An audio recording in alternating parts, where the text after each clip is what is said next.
on behalf of Children's Health Defence Canada. Today I have a guest back for the third time, Dr. Daniel Nagase. So you have. Hello, I'm Sherry Strong on behalf of Children's Health Defence Canada. Today I have a guest back for the third time, Dr. Daniel Nagase. So you have lots of information about Daniel, and depending on where you are in the world, you may or may not know about Dr. Mel Bruchet. And Dr. Mel Bruchet was forcibly taken from his home and given a psych evaluation against his will, and was kept in a mental hospital for an extended period of time. And Dr. Daniel, excuse me, Nagase has been his advocate, trying to get him out and to get his story out to the world. They were both very much involved in questioning the excessive stillbirths that are happening in BC hospitals. And for that, we believe that Dr. Mel Bruchet has been punished. And once again, we're learning the Mental Health Act is being weaponized against people who are telling the truth. So thank you so much, gentlemen, for joining us today. We want the world to know what is actually happening. And what I'd love you to do is to tell your story in your words to get started. Well, thank you very much. And we're honored to be here. And we depend on people like you to get the message. And we can't wait to get started. So let's go. Let's go. So Mel's been, this is almost an entire month that Mel's been forcibly incarcerated in a psychiatric hospital here in North Vancouver. So do you want to start off with how many police officers came to your house on December the 8th? Yes, the magic number of 8. And this was to forcibly put me in handcuffs with my arms behind my back and march me from basically my front door of my house up my driveway and up the street that I live on. And there was 4 squad cars, an unmarked ghost car, and 3 other squad cars from the RCMP detachment down on 14th and Lonsdale. And I had previous dealings with one of these corporals, and I took a distinct dislike for him the first time I met him, and it continued because he was the one that put me in cuffs. So I was basically felt like I was the end of a SWAT raid on Osama bin Laden or something. I'm an 81-year-old grandfather, retired with 5 grandchildren, and I certainly didn't get any respect in that regard. And it was in the early afternoon, and the street was basically blocked by the 4 squad cars.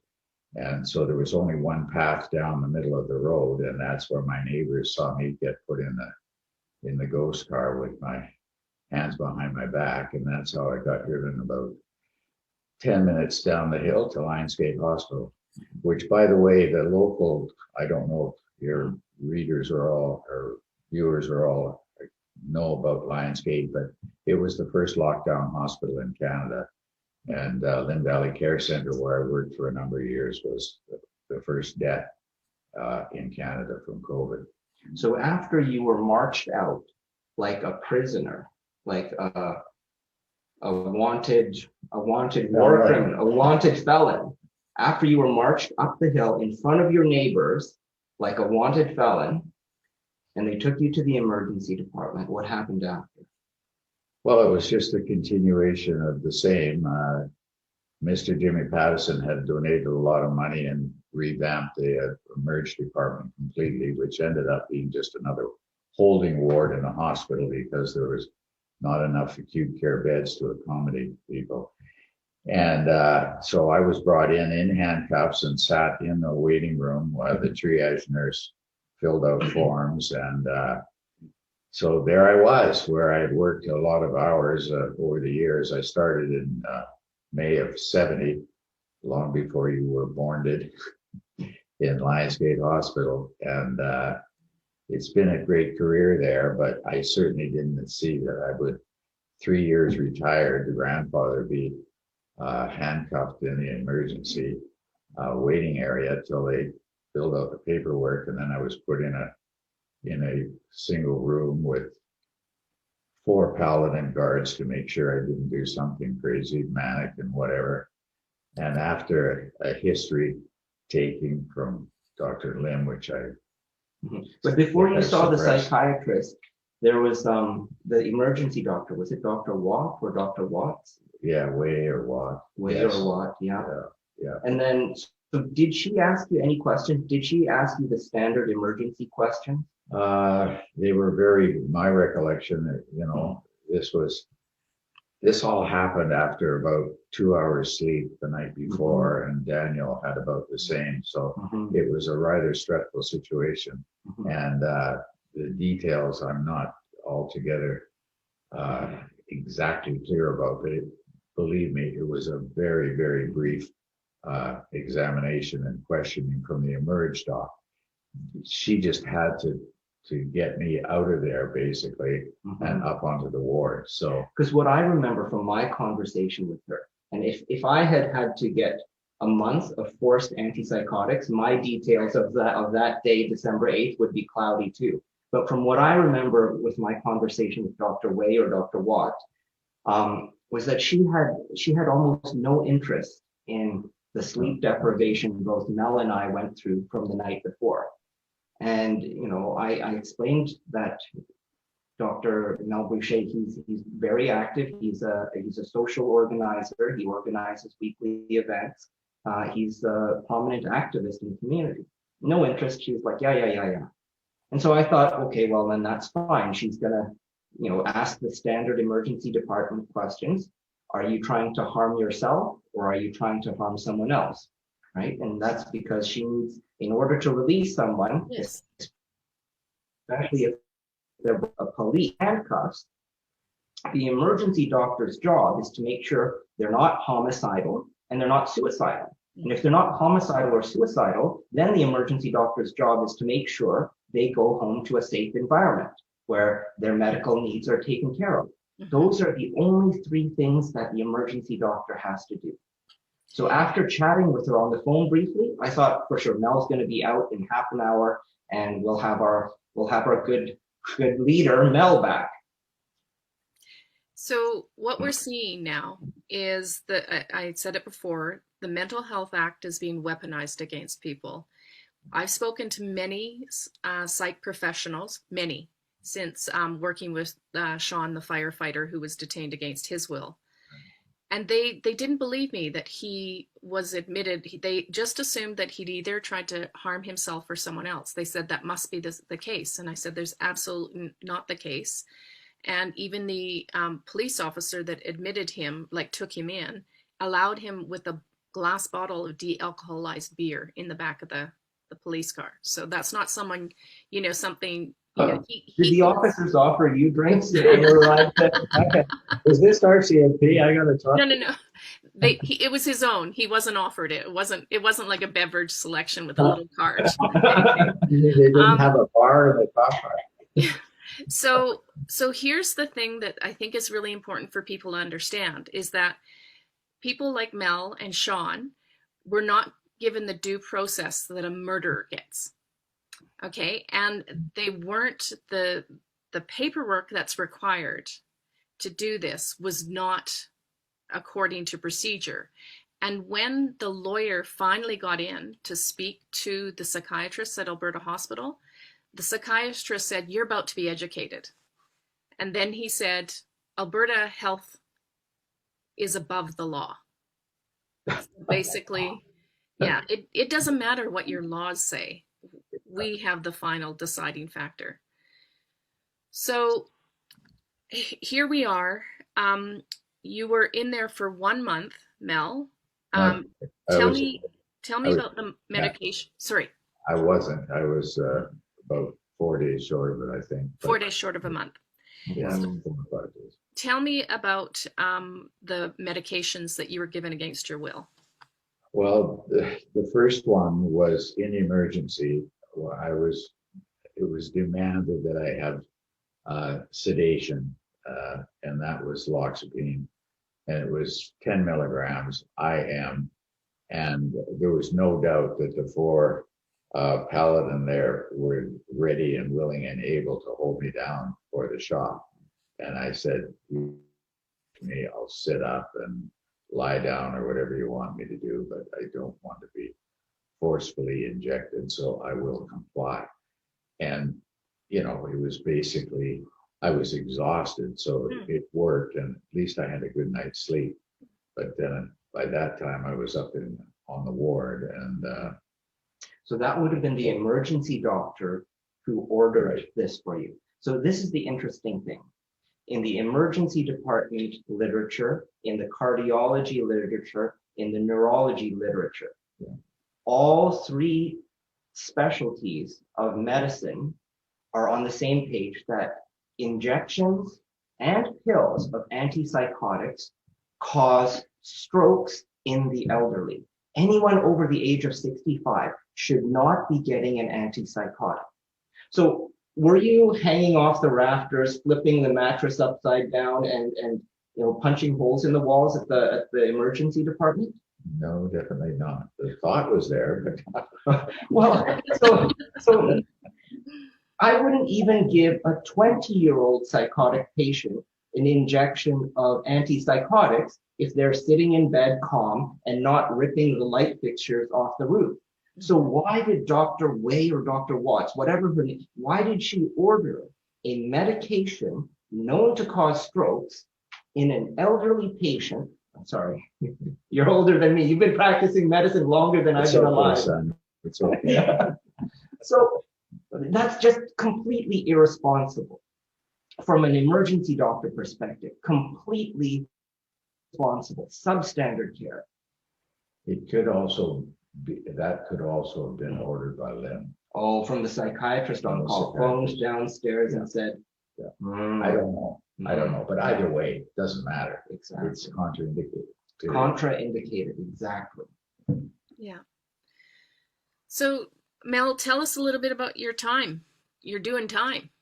What was it My like inside? time, it was surreal. It was, you know, I'd been in that place a number of times, and I knew I admitted and committed patients that were on a gurney. They weren't handcuffed behind their back. They had a leather belt over them, and they were wheeled past the triage nurse, and I escorted them up to the ward. So I knew the drill, but it was definitely different in my case.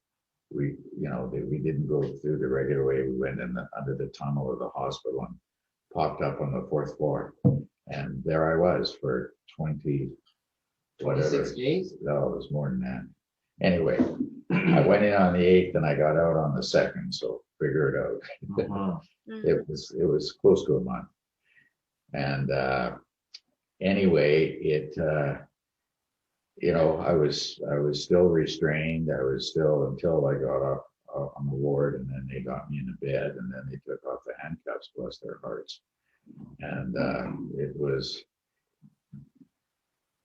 the thing that really got in their craw and elicited increasing levels of restraint and observation and everything was the fact that I was calling them on it. Every time they did something, I said, look, and it actually really worked a couple times. And out of it, well, I'm skipping ahead, but as I say, every one of them, from the hospital administrator, the chief administrator, I pushed his buttons and he reacted like a Neanderthal. I mean, I took my iPhone. They had two public telephones on the ward, and he took them out. So everybody was coming to me. It's all your fault.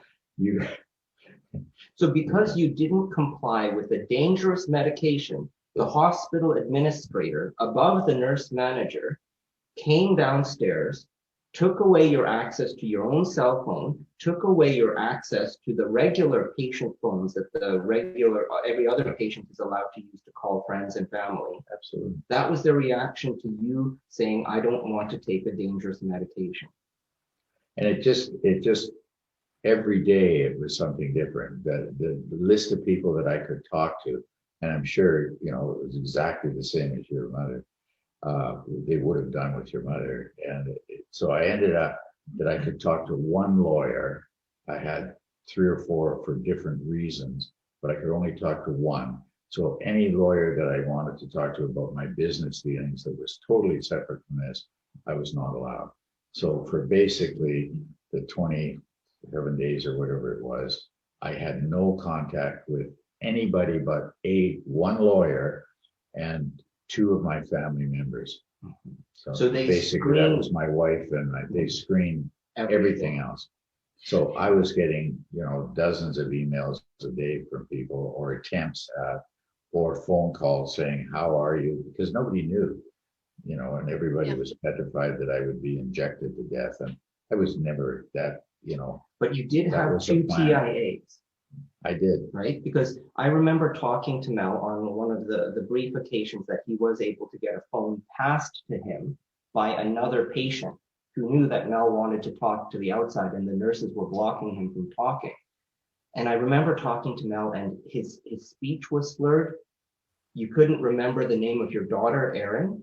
So then I got on the phone and I called the switchboard and I said, "Give me the neurologist on call. I'm Dr. Nagase." So then I told the neurologist on call, "We have an 81-year-old man with a history of high blood pressure on the psychiatric ward at the Hope Center. He has slurred speech, word finding difficulty. I suspect he's had a stroke. Can you please go and assess him?" And so the neurologist eventually did come up to see He him. did. But they also distorted that. They said that you were impersonating yourself as a psychiatrist. No, I was impersonating me, Dr. No, Nagase. No, I know, but they said that was the report that I got. Oh.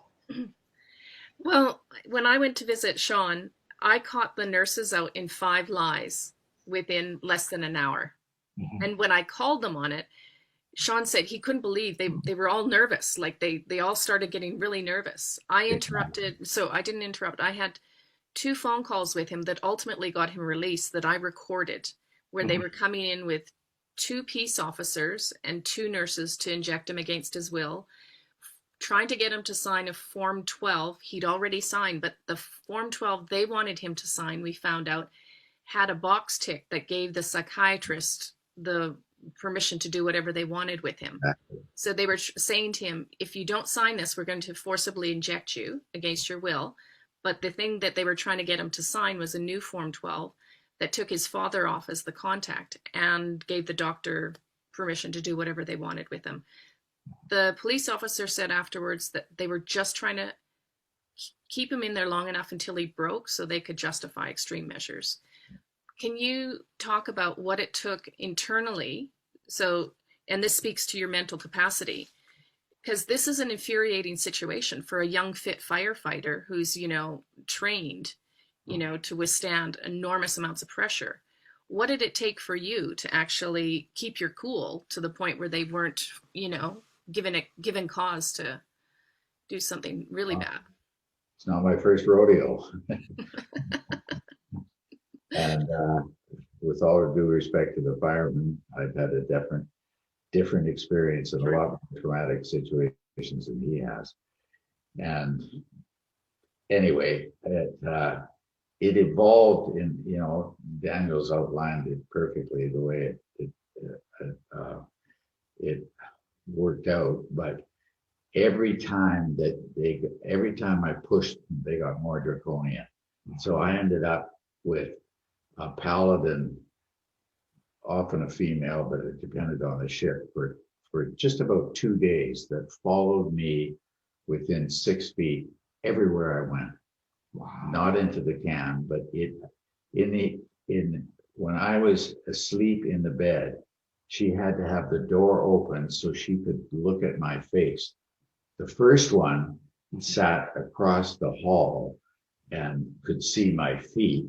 So she said, "No, that's okay." But the next one that came on, and that's what you got all the way through, whether it was the psychiatrist or the nurse or the paladin or whatever. You had the good cop, bad cop. You had the good psychiatrist. and it wasn't that they could bend the rules immeasurably, but you just had the sense that at least they understood and they were trying to do the right thing. And that got down to limb. I mean, every So time. that sounds like it's intimidation. Because do you know Well, how there's- hard it is in the there's- emergency department to get extra staffing, extra security for one-to-one observation? And yet they had you on one-to-one observation for an entire month, No, or almost an entire month. no, that they had me. Paladin was always there if they Yeah. needed an injection or whatever. Right. But this close personal stuff was like 2 days. Wow. But I mean, and actually, the psychiatrist had no idea this was going on. And the woman came and sat when I was having a one-to-one interview with him. And I sort of said, there's my shadow. She has to be here. And he looked at her and said, what? Who are you? I said, that's who's been watching my face for the last, for a 12-hour shift. So he said, she doesn't need to be here. So, I mean, he flip-flopped like it was amazing. And he did threaten me with injectable ivermectin. And that's when I said, look. So not injectable, Abilify. Abilify. Yeah, Abilify. Yeah, Mm. Abilify.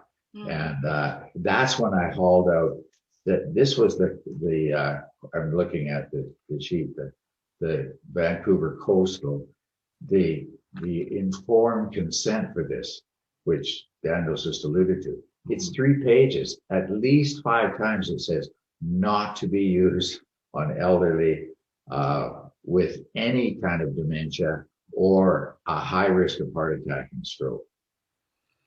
So when you were, not long after you were admitted, they diagnosed you with frontal lobe dementia. They diagnosed me. I was just flipping through the 3 psychiatrists.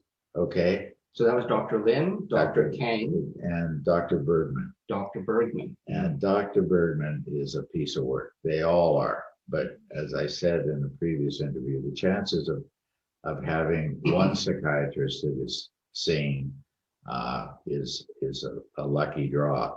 The chances of having 3 that are sane, you might as well buy a lotto ticket because the odds are about the same. And they saw themselves as doing their job and doing it effectively. But when you read the clinical notes, it is laughable. I mean, and as Daniel said, if I was an independent observer, I would have committed Lim and I would have committed Bergman and I would have committed Kang. Because reading the clinical notes from the psychiatry review panel, there is at least 3 paragraphs of confabulated material where they're accusing Mel of being paranoid that he's being chased by cars. Now, I don't know if you've had a chance to look. There's a video when Svetlana from Ezra, the sign behind us, we, for lack of a better word, yelled at the weekend psychiatrist on call on a Saturday night because he was not doing his job assessing Mel and the patients he was responsible for. The next morning, Mel got a day pass to attend one of his own rallies in support of him. And so you were out for what? 6 hours. 6 hours. You weren't running away from Came cars. back right on time. Mhm. And if I'd have been 5 minutes late, that would have been it. As it was, I didn't get another day pass until yesterday. Mhm. But So there's no paranoia. You're not chasing cars. You're not running away from cars. And yet you have 3 paragraphs of confabulated material from 3 psychiatrists. There's 3 psychiatrists on that panel? no, on the panel, there was just Lim giving his evidence, and the moderator was a lawyer. Right. But the psychiatrist, all the information was basically put forth. Mhm. So this review panel, I think, ended up being over 5.5 hours. And I was getting a little nervous at that part because I hadn't still been able to talk. At hour 4 3/4, it was all information from the clinical notes that were put down by by Dr. Lim. So this is a kangaroo court. Oh, it was a joke. It was a kangaroo court. They already had the diagnosis and they were determined to prove that it was right. And Dr. Lim fabricated information and put it and testified to it, and no one questioned him on it, even though there was hours and hours of video footage. And that was what, December 22nd? So from 10 days before, there was hours of video footage of Mel being out and about, speaking to crowds, exhibiting none of this, for the lack of a better word, garbage that Dr. Lim wrote in his report. And so this is the first time I heard about Dr. Bergman. So now you have 3 psychiatrists. All 3 of those psychiatrists, none of them had a dissenting opinion about forcing a person who's over the age of 65, almost 20 years over the age of 65, to take a dangerous stroke-causing medication. None of them had a dissenting opinion. So at any point in that testimony, did they mention that you were a harm to yourself or anyone else? Did they make that up as well? To other people, not to myself. Yeah. I was paranoid, both. The differential diagnosis covered pretty well every known psychiatric diagnosis, from depression to bipolar to narcissistic to paranoid to manic to hypomanic to. So they threw the book at you. They threw the DSM-4. They just. Did they say you had internet addiction too? While you were in there, your wife was not able to speak to you for a period of time, and I heard that someone from the hospital phoned and said that your health was deteriorating and you wouldn't likely make it out. Is that correct, or? I didn't hear that one, but okay. Nothing would surprise me. You know, that's so interesting. Like many people, not including myself, everyone who's tried to call has encountered at least half a dozen lies from the nursing staff, right? First, the nursing staff would say, oh, there's no patient named Dr. Mel Boucher here. And they would, everyone, like that would be their first excuse. And then their next excuse is, oh, we'll get him to call you back. And of course, he never calls back, right? It's just. Because I couldn't. They had my phone, so they still have my phone. Really? Have your iPhone, yeah. When I left on my big 2-hour pass yesterday, we got about 5 blocks from the Hope Center, which is a psychiatric wing. And my daughter got an email, come back, and I knew right away. I mean, that's what broke the camel's back when I said that I'm not going back. If they're going to demand. So I had this little ditzy nurse that was going, she told me 15 times, no, you're going to come back. Yes, I'm going to come back. Well, are you sure? Because blah, blah, blah, blah. And then she went over it and over it and over it, like at least a dozen times. And I was getting angrier and angrier, and that's exactly what they wanted. Yeah. So then I finally get out of there and I asked for my cell phone, and I did it well ahead because I thought they'll mess around and then all of a sudden it won't work or whatever. So I got it in my hot little hand and I took off in a separate car with my son-in-law. And then Aaron pulled over and stopped, and he said, she wants to talk to us. And I said, it's the cell phone. I got to take my cell phone back. And that's exactly what it was. Why? The nurse came out of the psychiatric hospital, chased you down when you were sitting in the car. She went back up to the ward. Right. She phoned Aaron and said, bring him back with the cell phone. They want your cell phone. That has no bearing on any psychiatric diagnosis. They can crack it. They can read all my emails. Of course. So, sorry, you have your cell phone in your possession. You didn't give it back to them, did you? I gave it back to them. If I hadn't given it back to them, they would have canceled the 2 hours of pass. And they probably would have called the RCMP. They would have called the RCMP for sure. Wow. So just to give you an update on the RCMP situation, back when Mel had his mini strokes and I called the neurologist, about half a dozen of supporters, we started calling the RCMP. And this was after a Zoom interview I did with Mounties for Freedom. And they said, as RCMP officers, we can also do a wellness check in the hospital. If a patient is being suspected that if abuse is being suspected inside a hospital, inside a care home, RCMP officers are allowed to go in the hospital to do a wellness check. So we had a half dozen people call the RCMP, including myself, asking the RCMP to do a wellness check on you while you were in the hospital. I didn't know that. And guess what the North Vancouver RCMP said? Yeah. They refused. A half a dozen requests, separate people, all making requests that there's suspicion that Mel Bruchet is being abused in hospital, forcibly medicated with medications that are known to cause strokes.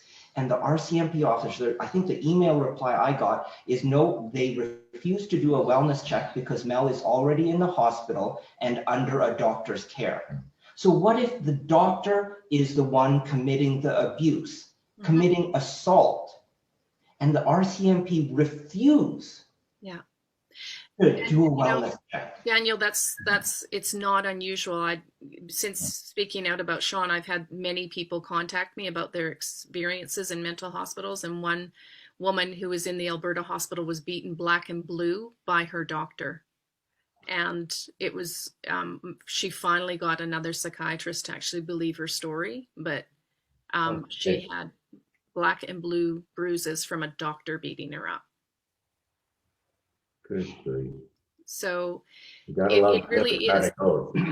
Yeah, well, it's the insaner running the asylum, and I certainly saw behavior that was I would say mildly sociopathic. Like if I was just putting it mildly, there's definitely sociopathic behavior that goes on in those places.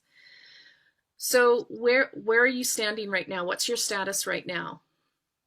I'm free at last. For how long, I don't know, but it's been great. Feels like about 3 days, and it's coming up. It's coming up exactly 12 hours ago. So I think the first step is to decertify Mel. So I gave up my Alberta license to practice medicine. I have about 28 days left on my British Columbia license to practice medicine. And the first, are you okay with us doing a brief psychiatric interview? I don't know. You're looking kind of dodgy. All right. Well, yeah, I'll ask you that. I gotta risk it. I don't have any choice. What do you guys can do it? Well, are you seeing or hearing anything that other people can't see? This is my standard emergency. I can see my road warrior. No, I don't have any problems with that. So as an emergency doctor, I'd say you're not having any hallucinations. So that's a good sign. Are you trying to hurt me or anyone else that you know of? The thought's there, but no, I'm going to do it. All right. Are you trying to hurt yourself? No. Okay. Why would I? I'm in the lap of luxury here, weighted on hand and foot. All right. So that would be a negative psychiatric assessment. So all I have to do is I have to write that down, put it in a medical chart. I'll write you a letter. And from an emergency doctor perspective, you are no longer certifiable. That means you cannot be confined under the Mental Health Act.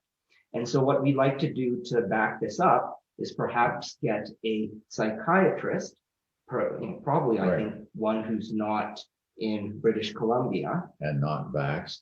And not vaxxed. And we'll get a psychiatrist to perhaps do a Zoom interview. And then we'll do a more in-depth psychiatric assessment. I don't think you're hypomanic, but I'm not a specialist in psychiatry. Usually, I would admit to that on occasion. Well, mania, you're supposed to be spending money like crazy. Mania. Yeah. Not hypomania. And dating women a quarter your age, getting lots of speeding tickets, buying a Lamborghini. That's the type of thing with mania. And what is this? Dr. Lim said you were manic? Oh, yeah. I don't see any Lamborghini in front of your house. No, you know what it is. You go it halfway to Ottawa. That's right. So there is absolutely no reason to to certify. And now we have video evidence. So let's get to the real reason that we Yes. believe Uh-huh. Mel was detained. So talk to us about the real reason we believe that you were detained. Well, it was to take me out of the equation of a protester and somebody that was getting to the heart of the matter. And the heat was getting unbearable, and they overreacted every time I pushed a button. And I did do it purposely, but at the time I didn't think so. But You know what I really was just got so ticked off that I thought you can't.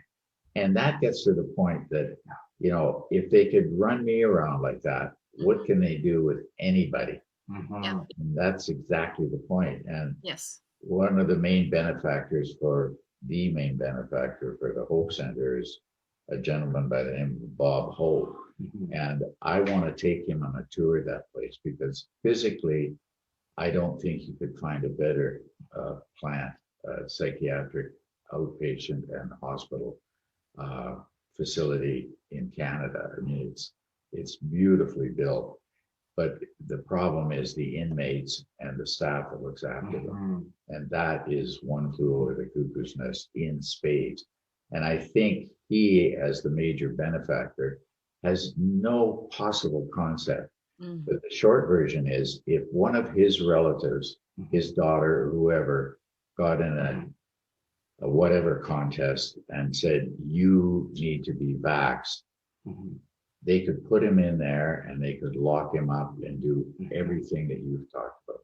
a difference of opinion. So Yes. all these multi-millionaire donors who donated tens, maybe almost $100 million to the Lionsgate Hospital Foundation over the years. Well, they just raised $100 million to build a new tower, Right. and it's going to be exactly the same as the old one. So if these donors knew what kind of criminality went on, Absolutely. I think there would be hell to pay for the lack of Well, a I better think word. that is the whole point, that they have no idea. And I'm going to do it. I mean, I think Mr. Ho gave, whatever, over 10 million, and the whole project was 60 million to put that building up. It would be 100 million now easily. But it's, as I said, it's a beautiful facility. But how could you possibly? The same goes for Jimmy Pattison. I mean, he donated the emergency, and it's, as I said, it's nothing more than a holding bed because they don't have enough acute care beds in the hospital. But you know what? I think I'm going to go out on a limb here because no one believes me. I'm too young. The Yes, 13 stillbirths in 24 hours at Women and Children's Hospital. This story that keeps getting twisted, and they keep saying Lionsgate Hospital. Lionsgate Hospital does births, but not as many births as Women and Children's Hospital. When Mel brought that fact to light, there was a lot of publicity. It hit international news. The Americans heard about these 13 stillbirths in 24 hours. Yeah. And I think that It's related because it's such a shocking but true statement, because we hear the same story from other places. 86 stillbirths in 6 months in Waterloo.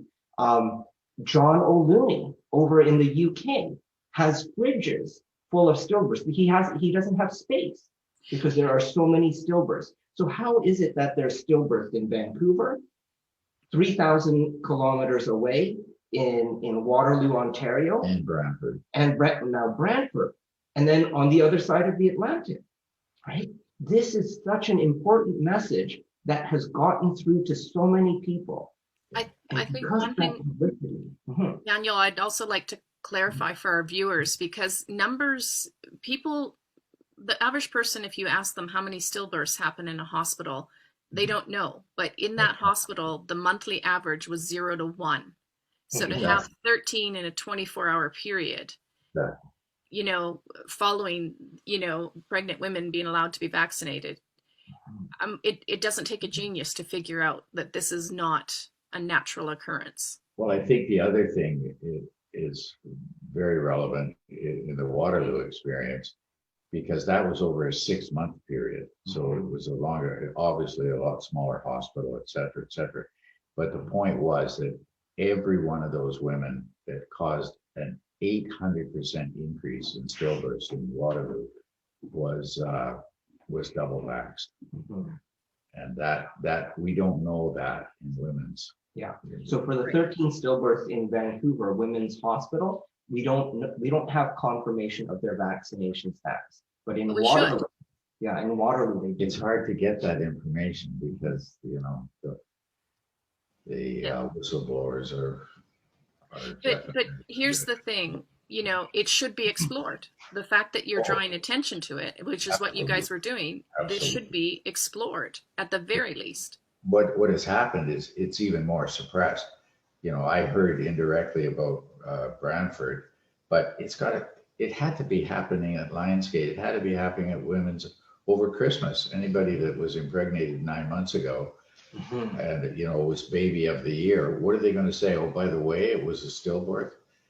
They're going to cover it up. And even if there had to be the first in the new year, it didn't have to be Christmas, but the stats don't lie. Well, even if there's a 10% increase in stillbirths, in a normal scientific world, even one extra stillbirth in 6 months, a causative agent is investigated. Is there something in the water supply? Was there, I don't know, a nuclear reactor accident? Because they have nuclear reactors in Southern Ontario. Was there a radiation leak? Right? Even if there's a 10% increase, so one extra stillbirth in 6 months, there in a normal scientific world, there's an investigation. Is there an environmental problem? Yes. Is someone poisoned the water supply? Is there a bad batch of Tylenol where the chemist screwed up and then everyone's taking Tylenol for their aches and pains and they're taking poisonous Tylenol?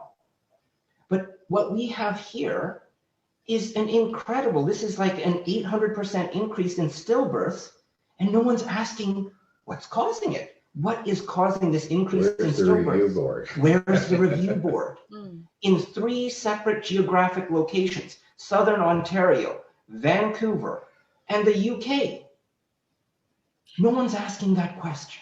And this is the thing, is that it is being so widely and wildly suppressed, is that it's likely happening everywhere. That's my opinion.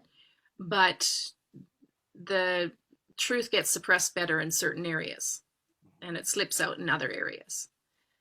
But we as, people who actually pay for these whole systems to be put in place should have the right to explore and examine and ask questions. That's the big thing, is that we're no longer allowed to be asked questions. My mother in the hospital over this past weekend, we asked a question about whether the antibiotic they wanted to give her was a fluoroquinolone because she was almost killed by one and severely disabled by it. And when we asked the nurse to ask the doctor came back and accused us of refusing treatment. So they don't even want you to question treatment anymore. Like you're as a patient, you have no right to question treatment. And if you do, your family won't be allowed to visit you, and God knows what can actually happen to you when you're an elderly patient and you can't fight for yourself. Well, that was my experience exactly with the bill file. I mean, I kept pushing, and then all of a sudden, in one day, Dr. Limit introduced the subject and said, "I think we have to have another look at this." And he said, "You're really upset about the bill file, so you can stop it." I thought, whoa. And that was that was 2 days before I got out. Yeah, and you know what? This is after I was sending articles showing that Abilify, ariprazole, that it causes strokes. And so I think finally the message got through. That and the suit. And the lawsuit, that's right. The threat of a lawsuit finally got the psychiatrist to give Mel the option to stop the antipsychotic Abilify. I mean, that was huge because it was the Abilify that was the problem all along. The loxapine still has the risk, but not the same in my books. But anyway, it's shorter acting than the Abilify. The Abilify that will take away someone's mind, take away someone's energy and insight, and it'll just kind of make them a walking robot, a zombie, and for at least 24 to 36 hours at a time. Right. So how did you eventually get out? How is it that you're released now? Well, that's highly classified. I don't think. Okay. Yeah. We all got to go some way, Mel. Yeah, well, let's change. Yeah. Let's change the route. We can't talk about that yet. It was Okay, an fair elaborate- enough. Fair enough. It, So I do have another question, because increasingly, again, the Mental Health Act is being weaponized. There's a fellow in the UK who went to get his teeth done at a dentist, refused to wear a mask, and as a result, he was arrested and put in a mental institution for 30 days and drugged against his will. So this is a common tactic that they used in communist countries, and when they're establishing a fascist regime. How do we protect ourselves from this happening again, and to other people? well, Hello, is that Svetlana? Hi, It is, morning. it is. Yeah, I'm just joining in the crowd here. I just wanted to Thank say you. hi. Thank big you. You're in the background. Can I put you as a rose between those other two lilies? Oh yes. You know what? No. You take my seat. You take my seat. Lily, I've been described in a lot of ways, but Lily is one of them. Mushroom, maybe. Well, Hey, good morning, Sherry. Good morning. Good morning. You actually have a really cool another appointment at 11 o'clock with the World Council for Health, and the guest speaker happens to be Robert Kennedy. Oh, awesome. So Awesome. that's our She's next. not being upstaged, so go for it. So the last question, which I think is really important, is how do we protect ourselves for people who actually want to stand up for the truth and speak the truth, as this is a tactic that they will use? First, I'd suggest if police come to your door under the auspices of a mental health wellness check, do not open the door. Great. Okay. So, and just to validate that, I was told, because I was advocating for Sean, that there was a AHS record that was started on me, a file that was started on me. And when I went into the hospital with my mother, there was some administration guy said, what are we going to do about Sherry Strong? And then he said, you've got to come and speak to me. And I was like, okay, I was literally on the phone with my mom and my dad, being able to speak to my mother. I said, I'll come talk to you. But he was completely flipping out that I was in the hospital, even though we come in and everything was completely calm. So that was the instruction I gave to my father. And is if anyone comes to the door, we don't answer the door unless we know exactly who's coming to the door. Who's What going to else? think about that unless they've been through that? I know, but what else can we do? Right. Well, I think, yeah, it's all about turning to social media and turning the population onto the basics, because it's a continuum. It's all part of the package, whether you're talking about the vaccine, genetic, whatever, or ivermectin, or it's all part of the same process. And the insanity is that they've called a very effective treatment poison, and they've called the poison of the shot and the corrupt pharma. I mean, they shoot you up on a heartbeat for anything that smacks of psychopathology, but they will deny you a treatment. It's just about 180 degrees ass backwards. It really is. And I think what it does is it highlights why Svetlana's in the middle of the two of you right now, is the need for true wellness care, true health care. What you experienced was health care with a HELL as opposed to the word heal in it. It's hell in it, right? So Yeah, there's no health in that healthcare. There's none. Yeah, they don't know how to heal you, so all they can do is medicate you. Yeah. And I think it's just time just to own what's working. We're light in the dark, and we're gonna own the normal, right? Which is the ivermectin that helps people. It's the truth. So we're just gonna own our truth and stand firm in it. right? When the Dr. Toman asked my mother what medication she was on, my mom had just woken up and she said, "Oh, we did ivermectin." And the doctor was yelling at her, like other staff could hear and see her. And the doctor yelled and she said, "How do you even know what that word is? That's a horse dewormer." Like, Well, everyone needs to take down names. yeah. Write down Yeah. names of everyone. Dr. involved. Inca Toman Yeah. was abusive to my mother. You just thought it was.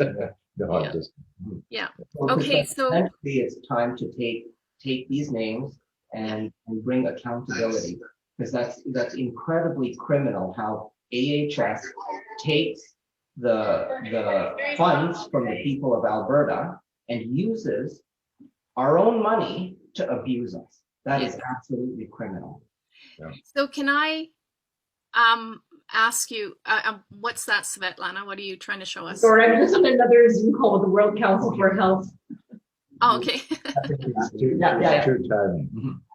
So I think in the interest of time, what I'd love each of you to say is that if this video by chance got the world's attention, if we could actually send this out to the world, what would you each like the world to know specifically, about this situation? Say, stand strong, believe in a higher power. We will win. Ditto. Plus, I think the last big target is media, and they have to fall. And when they do, it'll be a domino effect, and that'll be the last. I mean, if people don't get a clue that big pharma is corrupt and making trillions of dollars out of this fiasco, they've got a problem. And that they don't realize it now. The majority of them don't. But if they give their head a shake, it's going to become obvious. And I think we have to push that. And I think we have to stay ecumenical. I think we need to be united in this. And we don't want petty little jealousies to get in the way of one another, because that's what they did. And that's how they won. And now they're in retreat. And I really feel optimistic about this, because it's taken, whatever stat you want to talk about, but hundreds to 50 to whatever number of years to inculcate this whole thing with the Bible of the C-19 Great Reset. And now it's come undone in 3 years, 2.5 years. And I think we're really at the tipping point. And I think it's the stillbirths, and I think it's the vaccines that have really brought everything to light. Because it's more than just healthcare. It's politics, it's Absolutely. economics. Absolutely. And all these three have been unified, just like you said, with the Great Reset Bible by Klaus Schwab. These things are being coordinated. Mm-hmm. So take down names, because it's not just doctors and hospital administrators that are going to be held to account.